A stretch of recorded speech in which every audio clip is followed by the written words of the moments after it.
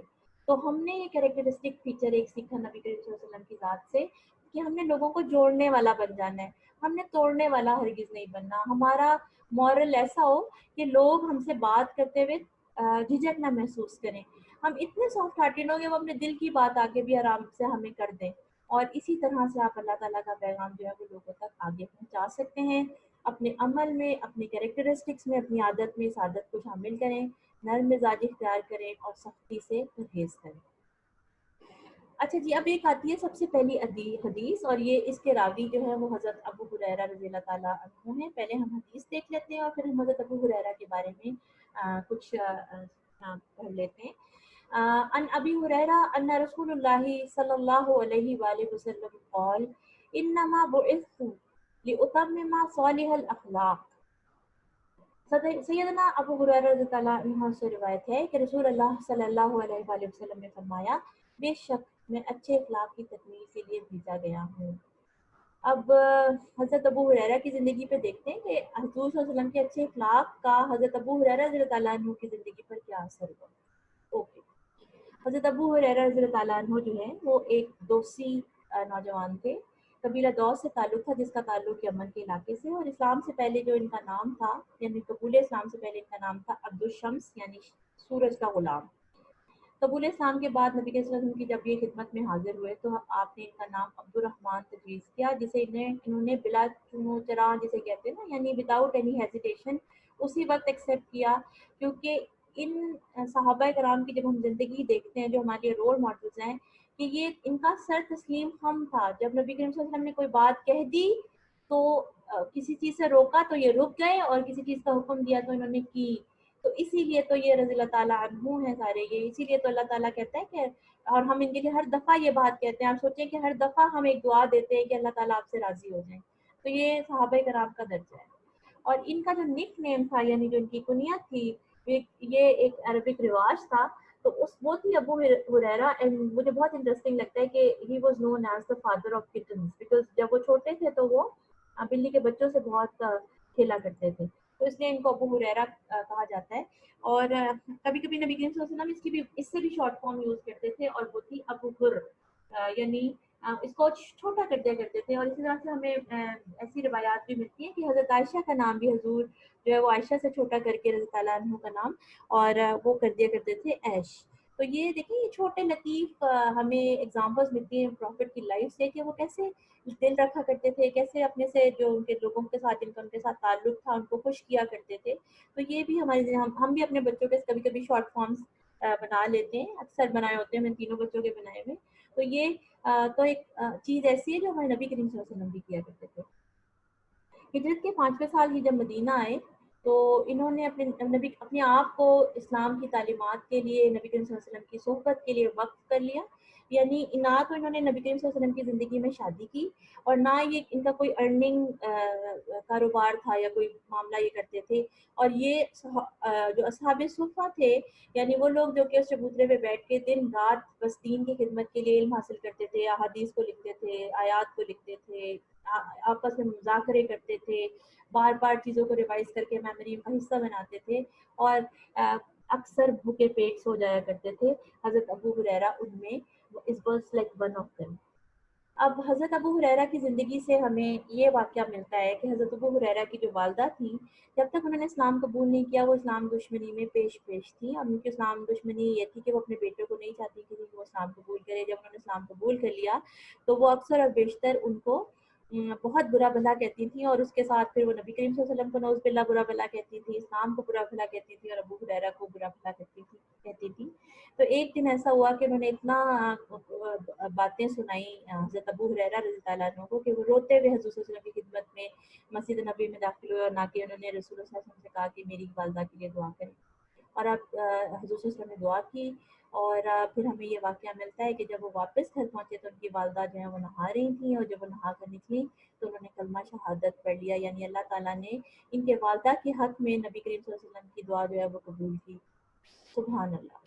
تو یہ کتنا بڑا ایک میں کہتی ہوں آنر ہے کہ ایک انہوں نے نبی کریم صلی اللہ علیہ وسلم سے آگے دعا کرائی، اور پھر وہ انہوں نے within I mean few minutes میں بھی، ہاف این آور میں بھی، سے تھوڑا سا زیادہ ٹائم میں انہوں نے اس کی قبولیت دیکھی، اور پھر وہ دوبارہ نبی کریم صلی اللہ علیہ وسلم کی خدمت میں حاضر ہوئے روتے ہوئے، اور اس دفعہ یہ خوشی کے آنسو تھے. تو it always brings tears to my eyes کہ اس دیکھیں کتنے زبردست ان کا تعلق تھا، اور کتنی زبردست نبی کریم صلی اللہ علیہ وسلم کی دعا کی تاثیر تھی.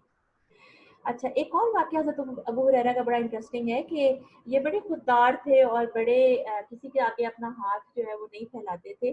تو ایک دن انہوں نے بھوک کے مارے اپنے پیٹ کے اوپر پتھر باندھ رکھا تھا، لیکن کیونکہ بھوک اتنی شدید تھی تو اب ان کی یہ خواہش تھی کہ میں کوئی میری اس کیفیت کو خود بخود جان لے اور کوئی مجھے جو ہے وہ کھانا کھلا دے. تو انہوں نے یہ بازار کی طرف نکل پڑے، انہوں نے حضرت ابو بکر کو روکا، ایک آیت سنائی اور کہا کہ مجھے اس کا ترجمہ بتائیں. حضرت ابو بکر رضی اللہ عنہ نہیں معاملہ بھاگ سکے، انہوں نے ترجمہ بتایا، آگے چلے گئے. پھر انہوں نے حضرت عمر کو روکا، سیم تھنگ ریپیٹڈ، اور اس کے بعد انہیں حضرت محمد صلی اللہ علیہ وسلم مل گئے. انہوں نے جب آیت حضرت محمد صلی اللہ علیہ وسلم کے سامنے پڑھی تو حضرت محمد صلی اللہ علیہ وسلم نے ان کو کہا کہ ابو ہریرہ میرے ساتھ آئیے، اور ان کو آپ اپنے پاس لے کے، ان کے بعد انہوں نے کہا کہ تمام اصحاب صفہ کو اکٹھا کر لیں. اور جب یہ سب اکٹھے ہوئے تو نبی کریم صلی اللہ علیہ وسلم نے کہا کہ یہ ایک دودھ کا پیالہ ہے، منگوایا اندر سے، اور وہ سب سے کہا کہ ابو ہریرہ یہ سب کو دو. اب ایک ایسا شخص جو بھوک کے مارے، جس کا برا حال ہے اور جس کی آنتیں قلوح اللہ پڑ رہی ہیں، نبی کریم اس کو حکم دے رہے ہیں کہ یہ سب پہلے سب کے ساتھ سرو کرو. اور وہ ایک ایک کے اصحاب صفہ میں سے ہر ایک کے پاس جاتے تھے، وہ سیر ہو کے اسے جو ہے وہ دودھ پیتے تھے. پھر next and next and next and میں انہوں نے حضرت ابو ہریرہ کو کہا کہ ابو ہریرہ اب تم پیو. اور حضرت ابو ہریرہ کہتے ہیں کہ میں نے اس سے ایک دفعہ دودھ پیا، نبی کریم صلی اللہ علیہ وسلم نے کہا اور پیو. میں نے اور پیا، پھر نبی کریم صلی اللہ علیہ وسلم نے کہا، تو میں نے کہا کہ یا رسول اللہ اب میں سیر ہو گیا، گنجائش نہیں ہے. پھر اس کے بعد سب سے آخر میں نبی کریم صلی اللہ علیہ وسلم نے خود اس پیالے سے دودھ پیا. تو آپ سوچیں کہ یہ میریکل آف پروفیٹ صلی اللہ علیہ وسلم ہے کہ اس وقت انہوں نے ایسی دعا کی اور اللہ تعالیٰ نے ان کے تھرو جو ہے وہ سب اصحاب صفہ کا جو ہے وہ پیٹ بھرا اور حضرت ابو ہریرہ کی کیفیت کو بھونک لیا. یہ ہے اخلاق نبی کریم صلی اللہ علیہ وسلم کا، کہ وہ اپنے اتنے معاملہ فہم ہے کہ اپنے ساتھیوں کی تکلیف کو ان کی چہروں سے پہچان لیتے ہیں، انہیں کہنے کی ضرورت نہیں پڑتی. اور ایک اور واقعہ ہے بڑا انٹرسٹنگ سا کہ حضرت ابو ہریرہ رضی اللہ عنہ جو ہے وہ حضرت زید بن ثابت اور ایک اور صحابی کے ساتھ مسجد نبوی میں تشریف فرما تھے، اور سب تمام صحابہ جو یہ تینوں تھے یہ اپنی اپنی دعائیں کر رہے تھے. تو نبی کریم صلی اللہ علیہ وسلم کا وہاں بھی وہاں پہنچ گئے، تو یہ سب احتراماً چپ ہو گئے. تو نبی کریم صلی اللہ علیہ وسلم نے ان سے کہا کہ نہیں بھائی، آپ جو کر رہے تھے وہ جاری رکھیے، کیپ آن ڈوئنگ دیٹ. تو دونوں صحابہ کرام جو حضرت ابو ہریرہ کے علاوہ تھے، انہوں نے اپنی اپنی دعا مانگی. اور جب حضرت ابو ہریرہ کی باری آئی تو انہوں نے دعا مانگی کہ یا اللہ جو بھی میرے ساتھیوں نے مانگا ہے وہ سب بھی مجھے چاہیے، اور اس کے ساتھ مجھے ایسا علم چاہیے جو مجھے کبھی نہ بھولے. اب آپ یہ دیکھیں، دو چیزیں اس میں دیکھنے والی ہیں کہ ہمارے صحابہ کا اخلاق کیا ہے کہ وہ اکٹھے ہوتے ہیں تو وہ کیا کام، کس قسم کی ایکٹیویٹیز میں اپنے آپ کو انوالو رکھتے تھے، اور پھر جب وہ دعا مانگتے تھے تو وہ کس قسم کی دعائیں مانگتے تھے. اب وہ ایکٹیویٹیز کیا ہے کہ اکٹھے مل کے بیٹھے ہیں، گوسپ اور چغل خوری اور غیبت اور جو نارمل ڈسکشن ہم کرتے ہیں اس کے بجائے وہ کیا کر رہے ہیں، مل کے دعائیں مانگ رہے ہیں، ایک دوسرے کو آئیڈیاز دے رہے ہیں کیسے دعا مانگنی چاہیے. اور پھر جب وہ دعا مانگ رہے ہیں تو وہ کس طرح کی، دیکھیں دعا ہم اس چیز کی مانگتے ہیں جو ہماری انٹرنل ہوتی ہے، جو ہماری اندر کی فیلنگ ہوتی ہے. تو دعا کس چیز کی مانگی جا رہی ہے، ایسے علم کی. تو علم جو ہے نا وہ نبیوں کی میراث ہے. اور ایک اور واقعہ مجھے یاد آیا کہ حضرت ابو ہریرہ جو ہے وہ ایک دن بازار میں چلے گئے اور اعلان کرنا شروع کر دیا کہ مسجد نبی پہنچو، نبی کریم صلی اللہ علیہ وسلم اپنی میراث تقسیم کر رہے ہیں. اب سب لوگ بھاگے بھاگے پہنچے تو وہاں ایسا کچھ بھی نہیں تھا. تو پھر جب پوچھا گیا، اس کا سوال کیا گیا تو انہوں نے کہا کہ وہاں کیا ہو رہا تھا. پتہ چلا کہ علم کی محفلیں سجی ہوئی تھی. تو انہوں نے کہا کہ نبیوں کی جو میراث ہوتی ہے، جو وراثت ہوتی ہے، وہ علم ہوتا ہے. تو آپ ان کی لطافت بھی دیکھیں اور حکمت بھی دیکھیں اور ان کی باتیں دیکھیں تو آپ حیران رہ جائیں کہ یہ لوگوں کا اخلاق تھا جو ہمارے رول ماڈل ہونے چاہیے. حضرت محمد صلی اللہ علیہ وسلم کی وفات کے بعد حضرت ابو ہریرہ کی زندگی میں وہ ٹائم بھی آیا جب ماشاءاللہ کیونکہ بہت مسلمان کی حضرت عمر کے دور میں بہت فتوحات ہوئی، مال غنیمت تھا، سب لوگ خوشحال ہو گئے اور انہوں نے پھر بعد میں شادی بھی کی. لیکن اس کا یہ ہرگز مطلب نہیں ہے کہ انہوں نے اپنا علم کی دنیا سے کوئی رابطہ کاٹ لیا. ان کی ساری زندگی جو ہے وہ علم کی ترویج میں اور اس کے حصول میں ہی صرف ہوئی. یہ پھر لیٹر اسٹیجز آف لائف میں یہ گورنر بھی بنے اور اللہ تعالیٰ نے ان کو بہت خوشحالی دی.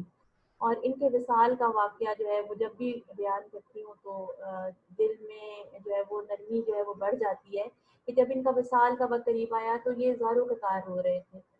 تو جب اور یہ کہتے جاتے تھے کہ میں اس لیے نہیں رو رہا کہ مجھے دنیا سے جانے کا غم ہے، بلکہ میں اس لیے رو رہا ہوں کہ سفر بہت طویل ہے اور زاد راہ بہت کم ہے. سبحان اللہ، ہم ایک ایسے شخص کی بات کر رہے ہیں جس نے سب سے زیادہ نمبر آف احادیث جس سے روایت کی ہیں، جس کو یہ لکھی بھی احادیث نہیں تھی، ان کو زبانی یاد تھی، جنہوں نے اپنی زندگی وقف کر دی تھی، جنہوں نے بھوک پیاس قربانیاں والدہ کی جو ہے وہ سختی سب کچھ برداشت کیا اسلام کے لیے، اور وہ کہہ رہے ہیں میرے پاس زیادہ راہ نہیں ہے. تو ہمیں کس چیز نے سیٹسفیکشن دے دی ہے کہ ہمارے پاس بہت زیادہ راہ ہے؟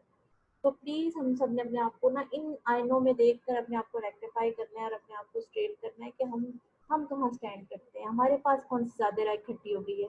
اور پھر ایک اور بات جو انہوں نے کہی آخری بالکل جو ان کے جو کچھ جملے ہیں وہ اس طرح کے ہیں کہ اللہ تعالیٰ میں آپ سے ملنے کے لیے بہت خوش ہوں.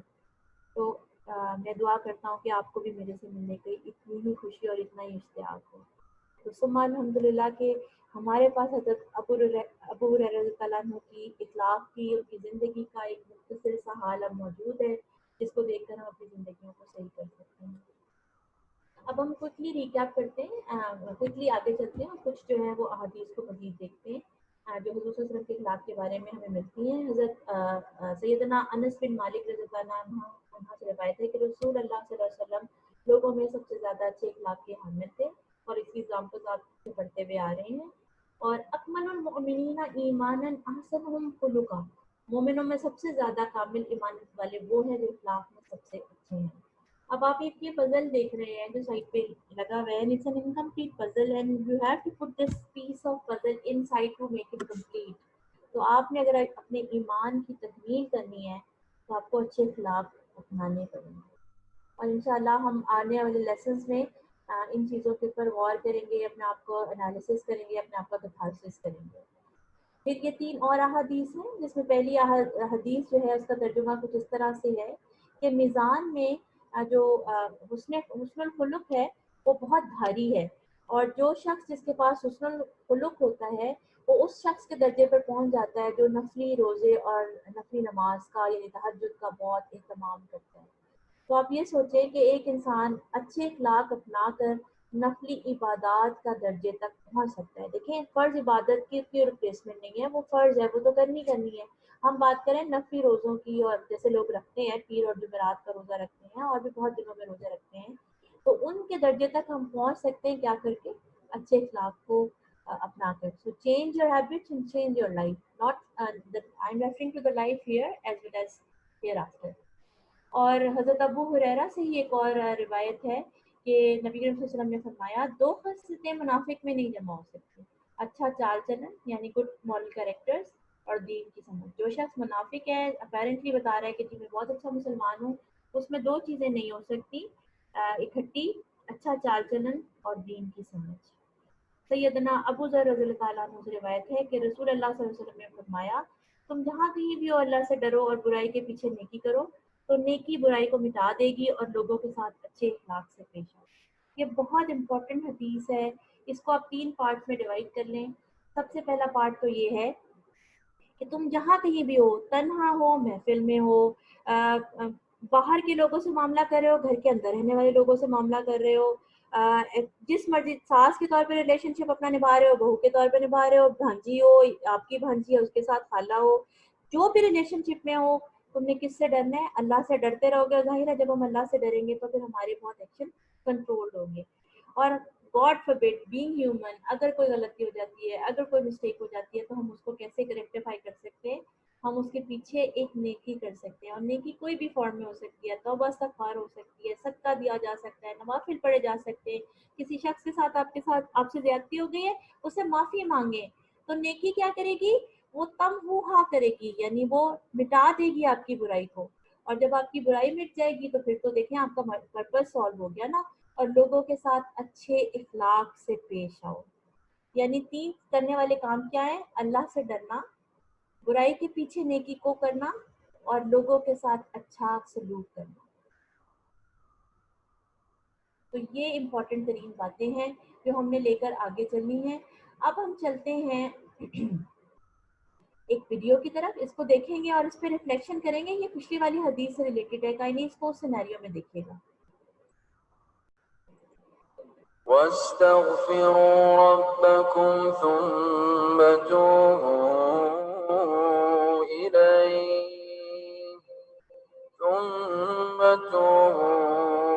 إليه إن ربي رحيم ودود. سبحان اللہ، سبحان اللہ. قربان جاؤں میں اپنے رب کی ذات کی، جس نے ہمیں وہ طریقہ بتا دیا کہ اگر کوئی غلطی ہم سے ہو گئی ہے تو ہم نے کیا کرنا ہے؟ توبہ استغفار کرنی ہے، اور اس ایمان کے ساتھ کرنی ہے کہ وہ ہماری توبہ کو، ہمارے استغفار کو قبول کر لے گا اور ہمیں دوبارہ سے ہماری اسٹیٹ کو صاف کر دے گا. اور ہم کوئی بھی برا کام ہو جائے تو ہم نے اس کے بعد اس کو نیکی سے کور کرنا ہے اور نیکی سے اپنی برائی کو ڈھانپ دینا ہے. تو یہ ایک بہت اسٹرانگ میسج ہے. آپ نے کبھی بھی ہوپ لیس نہیں ہونا اپنی زندگی میں. اگر بہت خدا نہ خواستہ کوئی غلطی ہو بھی گئی ہے تو آپ اس کو نیکی کر کے اس کو اچھائی میں تبدیل کر سکتے ہیں. اب ہم یہ ایک اور دعا سیکھیں گے انشاءاللہ. ہمارا دوسرا ٹاسک یہ ہے آج کا کہ ہم نے یہ دوسری دعا بھی یاد کرنی ہے. اللہم انی اعوذ بک من منکرات الاخلاق والاعمال والاہواء. اے اللہ، بے شک میں برے اخلاق، برے اعمال اور بری خواہشات سے تیری پناہ مانگتا ہوں. تو اسٹیکی نوٹ پہ آپ نے اپنے جہاں پہ بھی آپ بیٹھ کے عبادت کرتے ہیں، علم حاصل کرتے ہیں، جو بھی آپ کی ایسی جگہ جہاں پہ آپ بہت فریکوینٹلی جاتے ہیں، تو پلیز یہ اپنی دعائیں وہاں لگائیں، ان کو یاد کریں اور ان کو اپنی زندگی کی روٹین کا حصہ بنائیے. اب ہم بالکل ٹورڈز دا اینڈ ہیں. یہ ایک بہت امپورٹنٹ سلائڈ ہے. It's basically self assessment slide. اس کو آپ نے، جب میں اس کو فردر ڈسپلے کرنے سے پہلے تھوڑا سا آپ کو کلیریفائی کر دوں کہ اس سلائڈ کا ہرگز مطلب یہ نہیں ہے کہ ہم کسی کی ایپ جوئی کر رہے ہیں، کوئی پرانے واقعات کو ریکال کر کے ہم کوئی چغل خوری یا غیبت یا وہ کر رہے ہیں. اگر آپ کا دل چاہتا ہے تو آپ یہ میرے ساتھ کسی پیج پر لکھ کے پکچر لے کر واٹس ایپ پہ شیئر کریں. اگر آپ کا دل نہیں چاہتا، یہ کوئی کمپلشن نہیں ہے، یہ آپ کے اپنے لیے ایک پریکٹس ہے. اور اس میں نے علامہ اقبال کا یہ ایک شعر کا ایک مصرع جو ہے وہ چنا ہے: تو اگر میرا نہیں بنتا نہ بن، اپنا تو بن. یعنی اپنا سیلف انالیسس تو ہم ہر کوئی انسان خود کرتا رہے. اور آپ کو یقین کریں کہ آپ سے بڑا جج اپنے لیے کوئی نہیں ہے، آپ کے علاوہ آپ سے بڑا جج کوئی نہیں ہے. تو ہم سب کو پتہ ہوتا ہے ہم نے کہاں غلطی کی ہے. تو یہ اگر پورا شعر اگر مجھے غلط نہ یاد ہو تو یہ ہے کہ اپنے من میں ڈوب کر پا جا سراغ زندگی، تو اگر میرا نہیں بنتا نہ بن، اپنا تو بن. یہ کچھ کوسچنس ہیں جو اب آپ کے سامنے ڈسپلے ہوئے ہیں. آپ نے ان کوسچنس کو ایک پیپر پہ لکھنا ہے اور پھر اپنے آپ کا سیلف انالیسس کرنا ہے کہ میرا کیا سیلف انالیسس ہے اپنے بارے میں. 3 ایسی چیزیں جو کسی نے آپ کے ساتھ کی اور آپ کو بری لگی. 3 ایسے واقعات جو آپ کی زندگی میں آپ کے ساتھ لوگوں نے کیے اور آپ کو اس وقت بہت برے لگے، آپ کی طبیعت پہ بہت گراں گزرے. پھر دوسرا کوشچن یہ ہے کہ آگے کالم بنا لیجیے گا، پھر آپ نے کیا کیا، پھر اس کا جواب آپ نے کس طرح دیا. اور جواب کے 3 ہی سینیریوز ہو سکتے ہیں.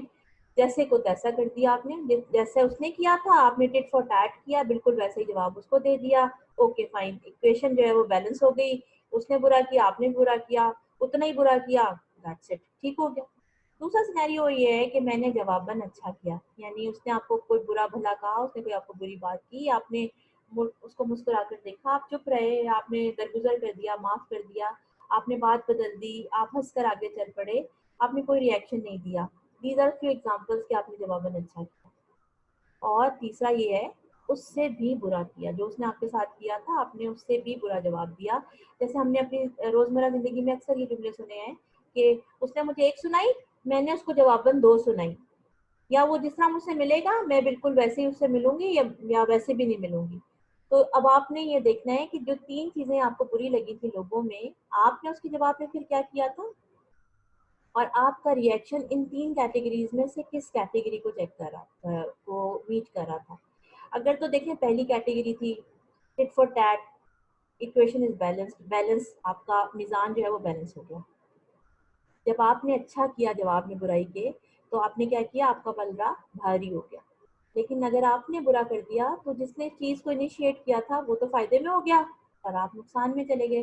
تو یہ کتھارسس آپ نے پیس اس ویک میں ضرور اپنا کرنا ہے. آپ کو بہت چیزیں اپنے آپ کو ریکٹیفائی کرنے کے لیے فیوچر میں یہاں سے سمجھ آئیں گی. اب ہم آج کی محفل کو اگین ایک سنت کی دعا کے ساتھ جو ہے وہ ختم کرتے ہیں.